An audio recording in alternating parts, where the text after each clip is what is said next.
Hi everyone, and welcome to your weekly Pick a Card Tarot readings for the week of May 5th. If we haven't met, my name is Sydney, I'm the tarot guy next door, and I use my occult knowledge and intuition to help guide you towards the life you want. If you have a question you want to ask the cards, you'll find information on how to get a private reading below. And if you want to learn how to read the cards, you'll find information on my beginner's course below. I'll be doing 5 card open readings, and here are the decks that I have for you. We have the Tarot Symbolic Width with Smoky Quartz, the Light Seer's Tarot with Rose Quartz, and the Borderless Rider-Waite-Smith with Chakra Crystals. We also have 4 different Oracle cards to choose from 4 different decks. So go ahead and pick which tarot deck and which Oracle card resonate with you the most. It's totally fine if you're drawn to more than one. And as always, you can pause this video if you need more time.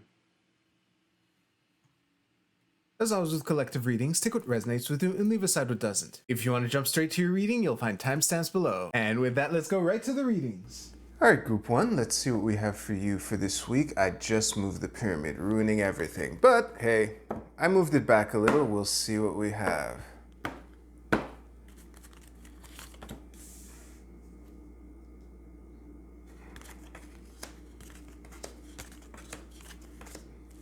Well, that's nice. A couple 10s.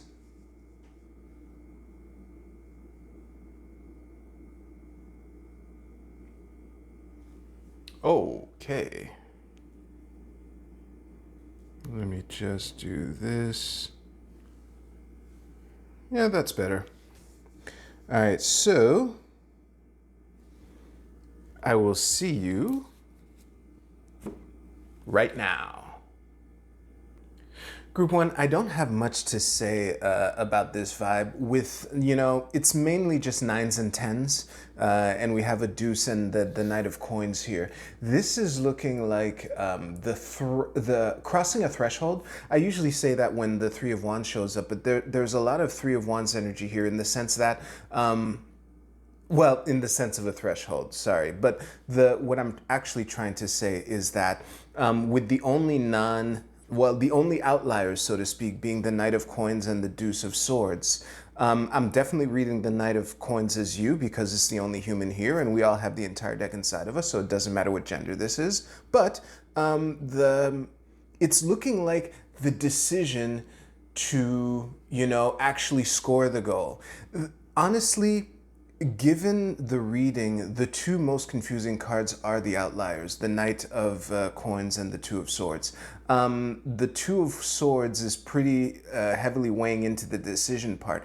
But with this threshold here, the simplest way that the Knight of Coins makes sense in here is as if whatever field that you finish plowing is a field that you've been plowing for a while. Again, with all these high pips here, it's kind of obvious. And it's when I say a decision to cross the threshold, I keep thinking of team sports metaphor, but in hockey and basketball, I think there's the person who scores the point and there's the person who does the assist, like who passes the ball to the person who scores the goal.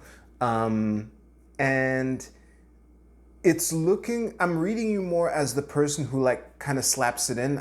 We're doing hockey now, I guess. The person who just slaps it in while he was, standing next to the goal, standing next to the goalie. I watch a lot of hockey, as you can tell. And, the wingman or whatever, the wing guy that's winging you, he wings the puck over to you and then you kind of just, flip it in with the hockey stick. So yeah, I was trying to find a better non-hockey stick term for hockey stick. That would have been perfect. But regardless, it's pretty clear that this is, it's looking like a good week, like I said at the beginning. So if you liked your reading, please give this video a like. And you can use the timestamps in the description below to jump to your Oracle card reading. I'll see you there.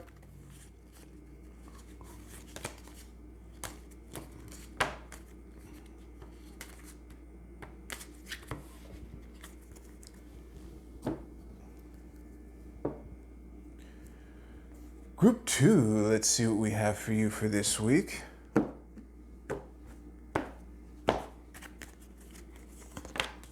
Okay, nice. Always nice to see an ace. Okay. Interesting. Okay, the five of coins at the bottom of the deck, explains a lot of the other things. I'll remind you not to panic. And, ooh, okay, cool. I moved the pyramid a bit, placing the stone for group one. And this is looking pretty good. So, I'll see you right now. Group two, I'm gonna rip the band-aid off and then I'm gonna rub the ointment on, okay? Because very shortly after I realized that the only two upright cards in all of this are the ace of coins and the five of coins at the bottom of the deck. This is cutting your losses. But it's good to realize when the thing that you haven't that you've been doing hasn't been working as planned, whether that is through decisions that you made or through outside factors, just throwing you a curveball or something, genuinely unfair that kind of, takes your legs out from under you. That's kind of the vibe here. And with the Nine of Cups on in reverse, this is looking like a put the big thing on hold for a while and focus on whatever opportunity. I was really trying hard not to use the word, but with an ace, how can you not, But yeah, to really focus on whatever the thing that has been thrust in your face is, because something tells me that because this is the Six of Coins in the middle of this, and the Nine of Cups is still here. So this is looking like having to... what made me read this as cutting your losses is the fact that the Six of Coins is reversed, kind of like refusing to accept that the decisions need reevaluating. While I was paused, I was reminded of this scene in an old anime. I've invoked it before, but it's in Escaflowne, the castle. It doesn't matter who's who, okay? There's a castle, a king, and a general, and the castle is being attacked. They're being overrun, and the king and the general are in some room or whatever. General tells to the king, "The castle has fallen. You need to get out of here." And the king says, "I'm the king, I'm not abandoning my castle." And the general snapped at the king and said, "There's nothing brave in rashly choosing to die." Sometimes you really need to take the feedback and adjust your plan. This is looking like an adjustment of a plan. And although the journey, the detour that has been thrust in your face isn't a welcome one, or it doesn't appear to be with these cards, first of all, there is something that you can grow out of this. I was also reminded of the Five of Cups. This is the two cups that are still standing behind the crying dude. And I also want to remind you that you don't need to go through this alone. This is one of the subtle messages of the Five of Coins that I've been thinking of this whole time, even though I haven't said it. Because, yeah, there's an underlying message of companionship through the hard times that is implied in the Five of Coins here. I would say more subtly so with the key that's right there for the lock that's in the door, but it's about not being afraid to ask for help and or not being afraid to revise your plan and just say, this isn't working, the big project is still on, but there's a detour. We just need to figure out how to get to there from here. You need to acknowledge where you are, and that way the road to get to where you want to be will be clear. If you hated this reading, please give this video a thumbs down, and you can use the timestamps in the description below to jump ahead to your Oracle card portion.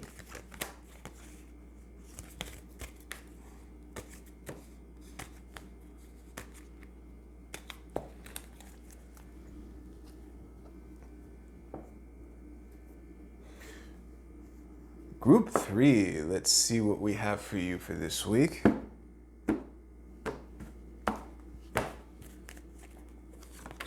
Okay, don't panic. It's a scary looking card. I have absolutely no qualms about the Eight of Swords, but it's a scary looking card when you think about it. When you look at it is what I meant. When you think about it, it's actually less scary, but whatever. Let's see. Yeah, that's decent enough. Let me just do that.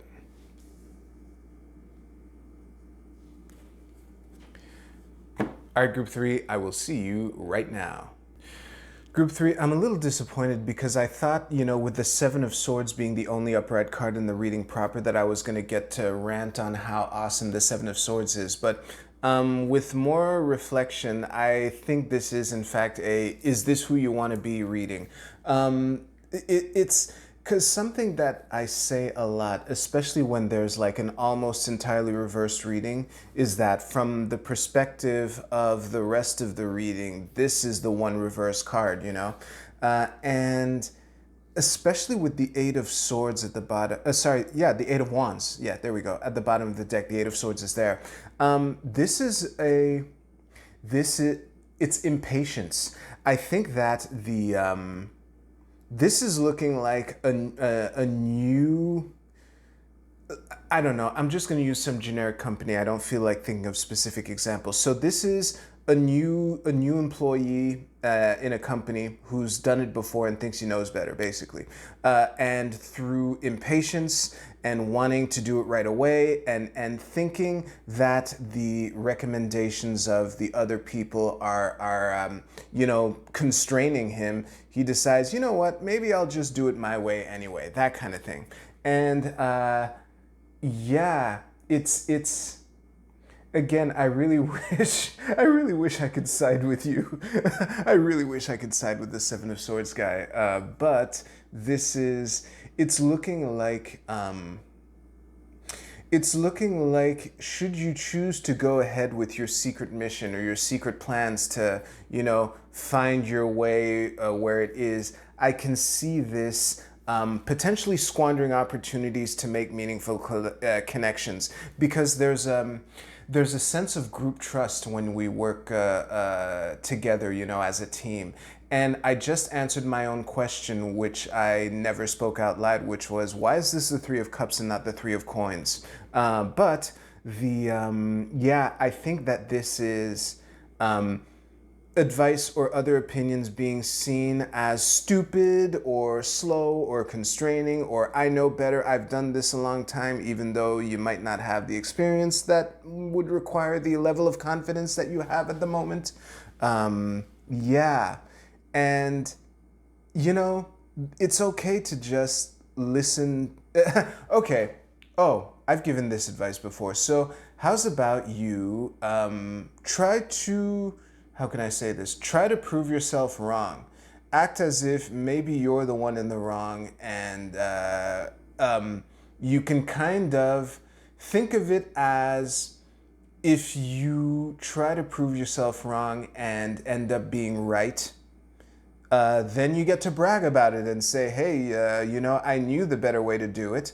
And if you just happen to do it the stupid way and it leads to the result that you were trying to and everyone is happy about it, well, at least there's that. That's a pretty decent consolation prize.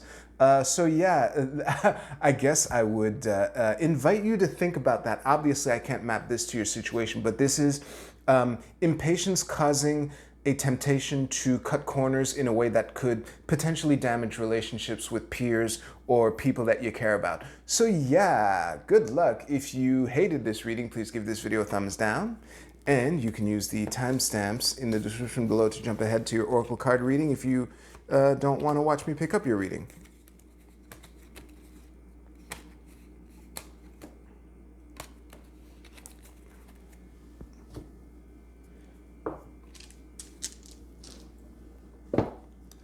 All right, Oracle card portion. Let's see. Okay, height is good.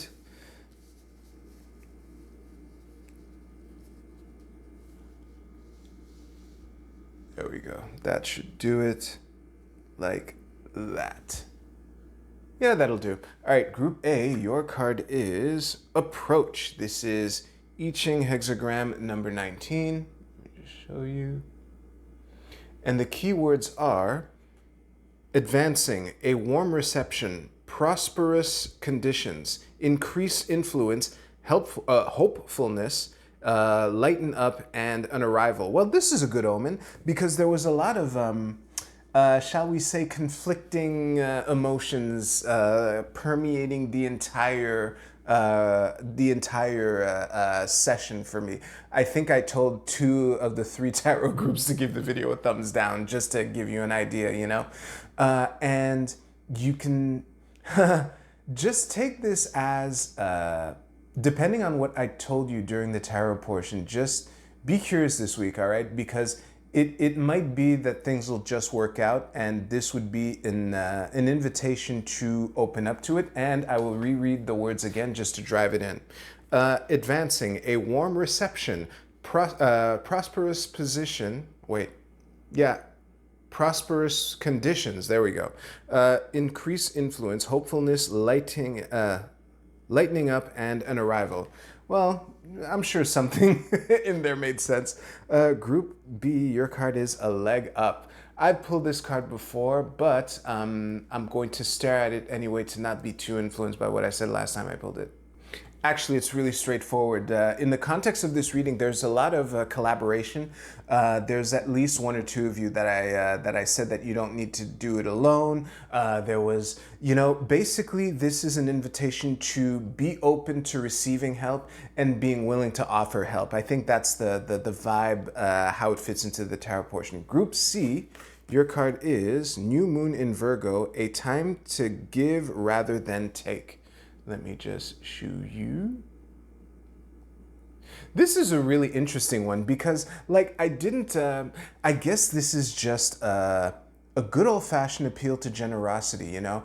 If you approach from the spirit of giving and service and just trying to make people's lives a little better, even if it's, you know, a compliment or whatever, then that seems like the type of little itty-bitty thing that a Virgo would like, and it fits well with the tarot portion. All right, Group D, your card is Pata, with a message of skill. Okay, actually, I'm going to think about that one for a second. I got it. All right. So here's the thing, okay? This is either an invitation to practice your skills or hone your skills, but the real thrust of it is, when you have a skill, it gives you a sense of control. Something that you're competent at gives you a feeling of control in what you're doing. Kind of like how I feel right now, you know? I'm practicing a skill. But the reason I'm going into this is because when you're thinking of, you know, when you have a skill or something falls within a domain that you're skillful in, it gives you a sense of control. And that might be one of the insidious temptations that might be lurking in the grass for some of you. So be aware of that. As long as you have the right skill, you have at least some modicum of control over the outcome. What a note to end on. Thank you very much for watching. If you liked this video, please give this video a like. I hope you have a great week. Take care. I'll see you soon.